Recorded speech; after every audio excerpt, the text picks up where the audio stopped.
দোয়া করতেছে, কথা বলে ঠিক কিনা? আইসিইউতে ভর্তি আল্লাহর বান্দি, সাবেক প্রধানমন্ত্রী, দেশ নেত্রী বেগম খালেদা জিয়া। আল্লাহর কাছে দোয়া করি আমরা, আল্লাহ পাক তাকে শেফায়ে কামেলা আজেলা দান করেন। একটু জোরে বলেন আমিন।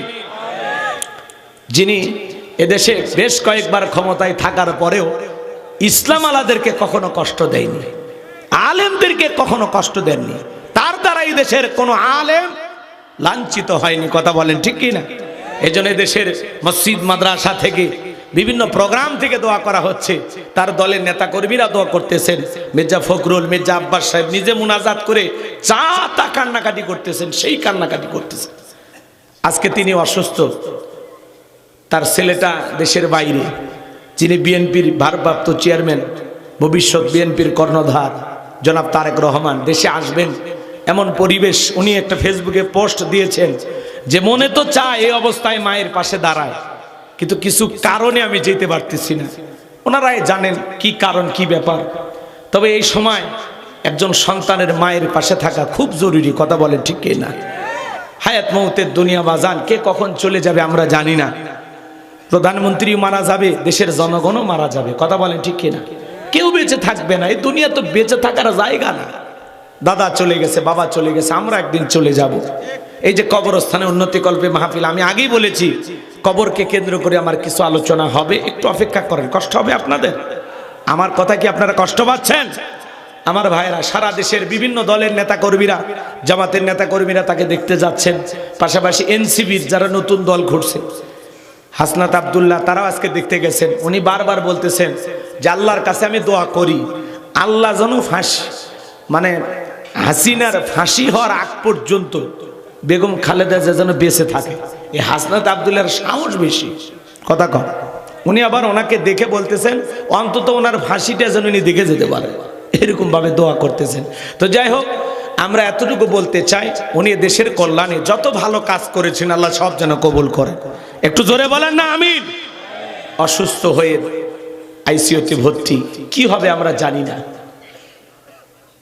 কি হবে আমরা জানি না। গত দুদিন ধরে প্রচন্ড অসুস্থ, ডাক্তাররা বলতেছে অবস্থা খুবই অবনতি, উন্নতি হচ্ছে না, অবস্থা খুবই খারাপ। তাই জন্য আল্লাহ তাআলার কাছে আমরা দোয়া করি, আল্লাহ তোমার এই বান্দিকে তুমি শেফায়ে কামেলা আজেলা দান করো, তার হায়াতকে তুমি দীর্ঘ করো, লম্বা করো। চিৎকার মেরে বলেন আমিন। আমার কথা কি বুঝতে পারতেছেন? ওনার জন্য কেন দোয়া করলাম বুঝতে পারছেন? কারণ উনি এই দেশে ইসলামের বিরুদ্ধে একটি কাজও করেনি, কথা বলেন না কেন?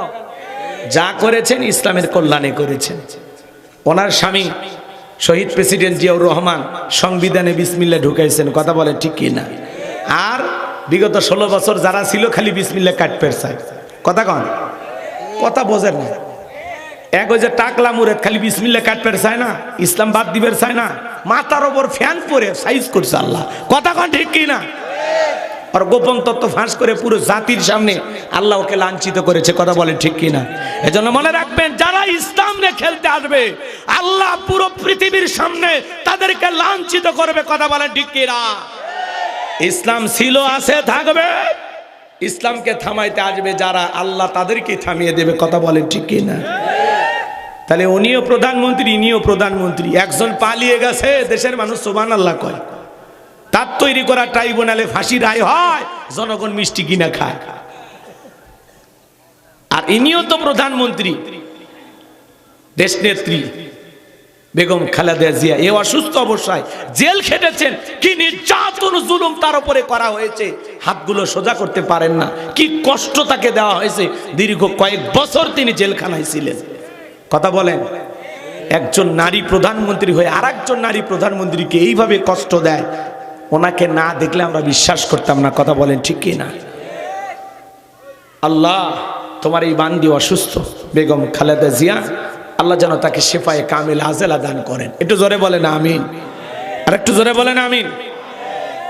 আমার ভাইয়েরা গভীর মনোযোগ দিয়ে কথাগুলো শুনবেন।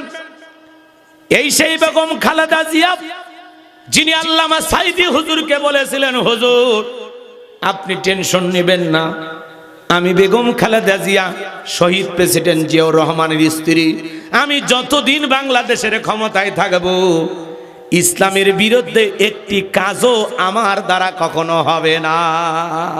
আল্লাহু আকবার। সাইদি হুজুরকে এইভাবে বলতেন যে কোরআন এবং সুন্নাহর বিপরীত কোনো কাজ আমি করব না। আমার দ্বারা কোরআন সুন্নাহ বিরোধী কোনো আইন এই দেশে পাশ হবে না। আমি জীবিত থাকা অবস্থায় আপনি টেনশন নেবেন না। আল্লাহু আকবার বলেন। এভাবে তিনি আলেমদেরকে মহাব্বত করতেন, ভালোবাসতেন। আমার ভাইয়েরা, এই জন্য তার জন্য দিল থেকে দোয়া, আল্লাহ পাক যেন তাকে লম্বা হায়াত দান করেন। বাংলাদেশের এই ক্লান্তি লগ্নে ওনার বেঁচে থাকাটা খুব বেশি প্রয়োজন। কথা বলেন না কেন? দেশের তালমাটাল অবস্থা, সাবেক প্রধানমন্ত্রী বেগম খালেদা জিয়া অসুস্থ। আল্লাহ তোমার এই বান্দিকে তুমি শেফায়ে কামেলা জেলা দান করুন। জোরে বলেন আমিন। আসমানে ক্ষমতা চলবে কার? জোরে কইলে কি আমাদের সব হবে না গুনাহ হবে? এটা বলছেন তো? ডাক দিছি কারে? মালিককে। কথা বলে ঠিক না? জমিনে ক্ষমতা চলবে কার? আসমান আর জমিনের ক্ষমতার মালিক আসমান আর জমিনের একচ্ছত্র মালিক। লিল্লাহি মুলকুস সামাওয়াতি ওয়া মা ফিল আরদ। আকাশ আর জমিনের একচ্ছত্র মালিক আমার আল্লাহ। এই পৃথিবীর জমিনে আল্লাহর চাইতে বড় আর কেউ আছে? ওয়ালাম ইয়াকুল্লাহু কুফুয়ান আহাদ। আকাশ আর জমিনে আল্লাহর সমকক্ষ, আল্লাহর সমতুল্য আর কেউ নেই। বলুন আল্লাহু আকবার। আন্নাল কুওয়াতা লিল্লাহি জামিআ। আল্লাহর চাইতে বড় ক্ষমতাধর আর কেউ নাই। কথা বলেন ঠিক কি না? তাহলে গভীর মনোযোগ দিয়ে কথাগুলো শুনবেন। যারা বলে ক্ষমতার উৎস জনগণ, ওরা পাম দিয়া ফুলায়, ওরা পাম দিয়া ফুলাই। ক্ষমতার উৎস জনগণ না, ক্ষমতার একমাত্র মালিক আমার আল্লাহ। কথা বলেন ঠিক কিনা? ও নাটোরের মুসলমান, আপনাদের এলাকার একটা ছেলে যদি ঢাকায় চাকরি করে, ৫-১০ বছর যদি ঢাকা শহরে একটা বাসা ভাড়া নিয়ে থাকা লাগে, ওই ছেলেটার পরিচয় কি? ভাড়াটিয়া। পরিচয়টা কি বলেন? ভাড়াটিয়া। এই পৃথিবীর জমিনে যত মানুষ ক্ষমতার চেয়ারে বসুক না কেন বাজান, কাউকে 5 বছর, কাউকে 10 বছর, কাউকে 20 বছর আল্লাহ ক্ষমতার চেয়ারটা ভাড়া দেয়। এরা কেউ ক্ষমতার মালিক না, ক্ষমতার মালিক আমার আল্লাহ। তাহলে পৃথিবীর জমিনে যারা ক্ষমতার চেয়ারে বসে, এদেরকে ক্ষমতা দেওয়ার মালিক কে? আল্লাহ বলেন কুলিল্লাহুম্মা মালিকাল মুলকি তুতিল মুলকা মান তাশাউ ওয়া তানজিউল মুলকা মিম্মান তাশাউ ওয়া তুইজ্জু মান তাশাউ ওয়া তুযিল্লু মান তাশাউ বিয়াদিকাল খায়র ইন্নাকা আলা কুল্লি শাইইন কাদির। সূরা আলে ইমরান আয়াত নাম্বার 26 আল্লাহ রাব্বুল আলামিন জানিয়ে দিলেন রাজত্ব দেওয়ার মালিক আমি আল্লাহ। ক্ষমতার চেয়ারে বসানোর মালিক কে? কাউকে ক্ষমতা বসাইলে যে সম্মান দেওয়া হলো এমনটা নয়। ক্ষমতার সম্মান দুইটা ভিন্ন জিনিস। বলেন তো বাজান, ক্ষমতার চেয়ারে বসানোর মালিক কে? কথাকে ভুলে গেছেন আপনারা? আবার ক্ষমতা কেড়ে নেওয়ার মালিক কে? অতুইজ্জু মান তাশা ওয়া তুযিল্লু মান তাশা। সম্মান দেওয়ার মালিক কে? আবার লাঞ্ছিত করার মালিক কে? বিয়াদিকাল খায়র ইন্নাকা আলা কুল্লি শাইইন কাদির। সকল কল্যাণের চাবিকাঠি কার হাতে? জোরে বলেন। আর তিনি হলেন সর্বশক্তিমান। তাহলে সব ক্ষমতার একমাত্র মালিক কে? তাহলে আসমান আর জমিনের সকল ক্ষমতার একমাত্র চাবিকাঠি আল্লাহর হাতে। আল্লাহর চাইতে বড় আর কেউ আর তিনি সবচাইতে বড় ক্ষমতাধর। এই জন্য আল্লাহ তাআলা বলেন তাবারাকাল্লাযী বিয়াদিহিল মুলকু ওয়া হুয়া আলা কুল্লি শাইইন কাদির। মহামান্বিত সেই সত্তা যার হাতে সর্বময় কর্তৃত্ব, রাজত্ব পাওয়ার ক্ষমতা। তিনি হলেন সব বিষয়ের উপরে ক্ষমতাবান। এই পুরো পৃথিবীর ক্ষমতা আল্লাহ তাআলা 4 জন মানুষকে দিয়েছিলেন। জোরে বলেন কয়জন? চারটা আঙ্গুল তুলে বলেন তো কয়জন? একটু জোরে বলেন কয়জন? পুরো পৃথিবীর ক্ষমতা আল্লাহ চারজন মানুষকে দিয়েছিলেন বাজান। ও ভাইয়েরা আমার, পুরো পৃথিবীর ক্ষমতা তো দূরের কথা, ছোটখাটো বাতি নেতার গরম এলাকায় থাকা যায় না, কয় আমারে চিনিস, আমি অমুক নেতার আপন খালাতো বোন, তার ছোট মেয়ে বিয়ে করেছি, কি হাইব্রিড পরিচয়। কথা বলেন না কেন? আমার ভাইয়েরা, কত নেতা গরম দেখাইলো, আজকে সব গরম ঠান্ডা হয়ে গেছে। কথা কন ঠিক কিনা? এজন্য বেশি বাড়াবাড়ি করবেন না। আল্লাহ যদি 3 বার বমি দেয়, পেছনের দরজা একবার ঢিল করে দেয়, দাঁড়ায় থাকতে পারবেন না। স্ত্রী সকালবেলা স্বামীকে দেখতে গেছে, স্বামী তোমার শরীরের কি অবস্থা? কয় মা তুই দোয়া কর। বড় ছেলে দেখতে গেছে, কয় আব্বা কি খবর? কয় বড় ভাই তোমাকে চিনতে পারলাম না। এজন্য বেশি মাতবাড়ি করবেন না, আল্লাহ অবস্থায় এমন করে দেবে, বউ বাচ্চা করছে না, টাইম দেবে না। কথা বলেন ঠিক কি না? আমার ভাইয়েরা, এরকম একটা পাতি নেতা ছিল মক্কায় বিশ্ব নবীর জামানায়, যার নাম ছিল মহাবীর আমর। আমাদের বর্তমান সমাজে যেরকম চেয়ারম্যান মেম্বার বলা হয়, তখন তাদেরকে বলা হতো গোত্রীয় লিডার, দলপতি, মন্ডল মাতাব্বর। এরকম এক গোত্রীয় লিডার ছিল মহাবীর আমর। নবী হিজরত করে মদিনায় চলে গেছেন, মক্কার কাফেরদেরকে রাসূলের কোনো মাথা ব্যথা নাই, কিন্তু এই মক্কার মহাবীর আমর প্রতিমার সামনে দাঁড়ায়া, লাত উজ্জা, দেবদেবী, সরস্বতী, রাধা কৃষ্ণ, ভগবতী প্রতিমাগুলোর সামনে দাঁড়ায় বলতেছে, যতক্ষণ আব্দুল্লাহর বেটা মুহাম্মদ সাল্লাল্লাহু আলাইহি সাল্লামের দেহ থেকে কাল্লা না ফেলাইতে পারবো, ততক্ষণ পর্যন্ত আমি এক ফোঁটা পানিও পান করব না। জোরে কন্যা উযবিল্লাহ। আমার নবীর কাল্লা ফেলায়া দিতে চাই, আমার নবীকর পাকা ধানে মই দিয়েছে। কথা বলেন। আমার নবীকর বাড়িতে চুরি করতে গেছে, আপনার আমার নবীর কি কোনো অপরাধ আছে? নাই। নবী কালেমার দাওয়াত দেয়, ইসলামের প্রচার প্রসার করে, এটাই কাফের বেঈমানদের সহ্য হয় না। এজন্য বাজান গো আমার, বিশ্ব নবীর কাল্লা নেওয়ার ঘোষণা করে মক্কা থেকে যখন মদিনার পথে রওনা করলেন, আল্লাহ তাআলা এই সংবাদটা বিশ্ব নবীর কানে পৌঁছায়া দিলেন, নবী গো, ওই মক্কার মহাবীর আমর আপনার কাল্লা নেওয়ার ঘোষণা করে রওনা করেছেন।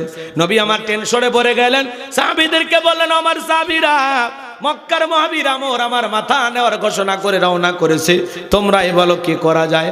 হযরত ওসমান ডেকে বলে, নবী আপনি আল্লাহর কাছে দোয়া করেন, ওই মক্কার মহাবীর আমর আপনার কাছে পৌঁছার আগে ওর হাত পা আল্লাহ যেন প্যারালাইজ করে দেয়, আপনার কাছে পৌঁছার যেন ক্ষমতা না থাকে।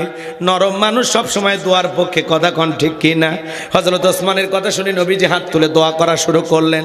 আল্লাহ মক্কার মহাবীর আমর আমার কাল্লা নেওয়ার ঘোষণা করে রওনা করেছে, ও যেন আমার কাছে পৌঁছার আগে ওরা হাত পা এতটুকু শুধু বলেছেন। আল্লাহ আসমান থেকে বলে, জিবরাইল আর করিস না দেরি, নবীজিকে জানায় দাও তাড়াতাড়ি। আমি আল্লাহ শুধু 2 হাত দোয়া করার জন্য দেই নাই, মাঝে মাঝে জালিম আর বেঈমানদেরকে সাইজ করার জন্য ওই 2 হাতে লাঠিও তুলে নেওয়া লাগবে। বলেন আল্লাহু আকবার। আর একটু জোরে বলেন আল্লাহু আকবার। নবী তখন হাত মুখে না লাগাইয়া হাঁটুর উপরে রেখে দিলেন। আমরা অনেকে মোনাজাত করি, অনেকে দোয়া করে আর এরকম দড়ি পাকায়। কোন চাচা কথা ঠিক নাই? দোয়া করে এরকম দড়ি পাকায় না? আবার অনেকে দোয়া করে আর প্রেসার মাপে, আছে না নাই? অনেকে আবার বেশি চালাক হলে হাত তোলে না। হুজুর যখন দোয়া শেষ করবে বলে আমিন, তখন বলতেছে আমিন হুজুর আজকের মোনাজাত সেই হয়েছে। ওই বাটপারকে তো হাতই তোলেনি। কথা কয় এরকম আছে না নাই? আচ্ছা বলেন তো বাজান, দোয়া দেখি সব জায়গায় সব কাজ হয়। এই গ্রামের নামটা কি? এই গ্রামের নাম বলবো? বলা ঠিক হবে না। পাশে 2-3 কিলোমিটার দূরে একটা গ্রামের নাম কোন? শিববাটি, শিববাড়ি গ্রামের নাম। আচ্ছা ওই গ্রামে কি যাই? এই গ্রামে থাকলে ঝামেলা হতে পারে। শোনেন, একটা উদাহরণ দেব, এক্সাম্পল দেব কথা বোঝানোর জন্য। ওই শিববাড়িতে গেলাম, মনে করেন শিববাড়িতে প্রতিদিন চুরি হচ্ছে, গরু ছাগল চুরি হয়, টাকা পয়সা চুরি হয়, সুন্দরী বউ চুরি হয়, গহনাগাটি চুরি হয়, চোরের অত্যাচারে এলাকায় থাকা কঠিন। তো একজন মনে করে সিংড়া বাজার থেকে 10 কেজি জিলেপি নিয়ে যায়, ওই শিববাড়ি হুজুরকে দেখো যে হুজুর একটু দোয়া করেন, যেভাবে চোরের অত্যাচার গ্রামত থাকা কঠিন হয়ে গেছে, না জানি কোন দিন লঙ্গি চুরি, মানে এরকম একটা অবস্থা, সকাল বিকাল চুরি হয়। তো হুজুর চোরের হাত থেকে জান আল্লাহ গ্রামের মানুষকে হেফাজত করে, আপনি একটু দোয়া করেন। এবার হুজুর জিলেপি পাইয়া এশার নামাজ পড়ে হাত তুলে দোয়া করে, আল্লাহ চোরের হাত থেকে শিববাড়ির মানুষকে হেফাজত করা আল্লাহ। গহনাগাটি গরু ছাগল সুন্দরী বউ কিচ্ছু থাকতেছে না, সব চুরি হয়ে যাচ্ছে। আল্লাহ চোরের হাত থেকে তুমি একটু হেফাজত করো। চোরও জিলেপির গন্ধ পাইয়া মসজিদে যায়, সে কয় আমিন আমিন আমিন, কথা কয় না কেন? আচ্ছা চোর কি বাইর গ্রামে থাকে না, ওই গ্রামের দুই একজন থাকা লাগে? না হলে কার বাড়িতে কি আছে এটা বললো কি? কথা কয় না, কথা কয় না। ভালো করে বুঝবেন আমার ভাইয়েরা। এইবার হুজুর যদি ওই জায়গায় ওইভাবে জিলেপি পায়া দোয়া না করে বলতো, এই শিববাড়ির যুবকেরা, এই গ্রামে ঢোকার 4টা রাস্তা আছে, 4 রাস্তার মনে মাগরিব থেকে ফজর পর্যন্ত বাংলার লাঠি নিয়ে 7 জন করে যুবক রাস্তার মোড়ে মোড়ে দাঁড়ায় থাকবা। চোরকে দেখা মাত্রই ওই লাঠি দিয়ে এমন পিটান পিটাইবা যাতে 6 মাসে মা জানা সোজা করতে পারে। কথা বলেন ঠিক কিনা? তাহলে চোর কি হাত তুলে আমিন কইতো নাকি তওবা করে ভালো হয়ে যেত? এজন্য চুরি বন্ধ করতে হলে দোয়ার মুনাজাত দিয়ে আটকেবে না। চুরি বন্ধ করতে হলে লাগবে শক্ত আইন। আর আজ থেকে 1500 বছর আগে আল্লাহ সে আইন দিয়েছেন, ওয়াসসারিকু ওয়াসসারিকাতু ফাকতউ আইদিয়াহুমা জাযাআম বিমা কাসাবা নাকালাম মিনাল্লাহ। সূরা মায়েদার 38 নম্বর আয়াতে আল্লাহ আইন দিয়েছেন, চোর পুরুষ হোক আর নারী হোক, আল্লাহর বিধান, আল্লাহর ফয়সালা। অপরাধ যদি প্রমাণিত হয় চোরের হাত কেটে দাও। একটা চোরের হাত কেটে বাইতুল মুকাররমের সামনে নিয়ে যায় সোশ্যাল মিডিয়ার মাধ্যমে যদি ফালাও করে করা হতো, বাংলার পার্লামেন্টে আইন পাস করা হলো, চুরি করলে চোরের হাত কেটে দেওয়া হবে। ওই ভিডিও ফুটেজ ঘন্টার পর ঘন্টা প্রত্যেকটা চ্যানেলে যদি দেখানো হইতো, 24 ঘন্টায় বাংলাদেশের চুরি বন্ধ হয়ে যেত। কিন্তু কে শোনে কার কথা? আজও গেল না মনের ব্যথা। এখন উচিত কথা যদি কই পিঠার উপর দিয়া যাবি মই, এই আনন্দে কিছু লোক কিনা খাবে বগুড়ার স্পেশাল দই। কথা কন ঠিক কিনা? যত দোষ নন্দ ঘোষ, 70টা বললে দোষ, করলে অন্যায়ের প্রতিবাদ, নামটা হবে তোমার মৌলবাদ, নামটা হবে তোমার জঙ্গিবাদ। কথা বলেন। আল্লাহর আইন নেতা কেন চালু করতে চায় না? গ্রাম অঞ্চলে একটা কথা আছে না, সরিষাই ভূত। নেতা আল্লাহর আইন চালু করবে না, কারণ নেতা জানে আমি হাত দিয়ে যে পরিমাণে দুর্নীতি করছি, প্রথম হাত নেতারটা কাটা যাবে। পানি তো ওপর থেকেই নিচে গড়ায়, ওপর থেকে দুর্নীতি শুরু হয়, গ্রামের মেম্বার পর্যন্ত দুর্নীতি করে। কথা কন। এক এমপি মন্ত্রী দুর্নীতি করে কোটি কোটি টাকা বিদেশে পাচার করেছে। বিদেশে বেগম পাড়া বানাইছে, কানাডায় বাড়ি বানাইছে, সুইস ব্যাংকের অ্যাকাউন্টে টাকা জমাইছে। কথা বলেন। এই দেশ থেকে 11 লক্ষ কোটি টাকারও বেশি দুর্নীতি হয়েছে। এই জন্য বাজান আল্লাহর আইন ওরা চালু করবে না। স্বাধীনতার 54 বছর কেটে গেল, বাংলাদেশে 12টা প্রধানমন্ত্রী আপনারা পাইলেন, আগামীতে 13তম প্রধানমন্ত্রী হবে। কিন্তু নামাজের ন্যূনতম বিল এই 95% মুসলমানের দেশে কোন নেতা পার্লামেন্টে পাশ করলো না। কথা বলে ঠিক কিনা? এই জন্য আগামীতে বুঝে শুনে পা ফেলা লাগবে। সৎ যোগ্য নির্ভীক আল্লাহওয়ালাদেরকে সমাজের নেতা বানানো লাগবে। কথা বলে ঠিক কিনা? খালি মোসার ভুরি দেখে নেতা বানান, খালি মোসার ভুরি দেখে নেতা বানান না, ভালো মানুষ দেখে বানান। কথা কন। রাগ করেন করলে সমস্যা কি? জীবনের শেষ মনে করে আজকে ওয়াজ করব, ওয়াজও করবো, অসও করব। কথা কয় না, কথা কয় না। তেল তেলা ওয়াজ খালি করলে হবে? যুগের পরিবর্তন হয়েছে। কথা কন ঠিক কিনা? আমার কথা কি আপনারা কষ্ট পাইছেন? তাহলে চুরি বন্ধ করতে হলে লাগবে কার আইন? এদের পুলিশ সাহেব পাশে বসে আছে, বলেন তো এদেশে চুরি কম না বেশি? উনি একজনের পুলিশ সুপার। আরে ভাই, এই দেশের অলিতে গলিতে রাস্তাঘাটে প্রশাসনের ভাইয়েরা বউ বাচ্চা বাদ দিয়া রাস্তার মধ্যে ডিউটি করতেছে যাতে চুরি না হয়। যে জায়গায় দাঁড়ায় আছে ওই জায়গায় চুরি হচ্ছে না, হাফ কিলোমিটার দূরে যায় চোর ঠিকই চুরি করতেছে। কথা কন ঠিক কিনা? এই জন্য বাজান পুলিশ দিয়া, র্যাব দিয়া আর বিজিবি সেনাবাহিনী দিয়ে দেশে চুরি বন্ধ করতে পারবেন না।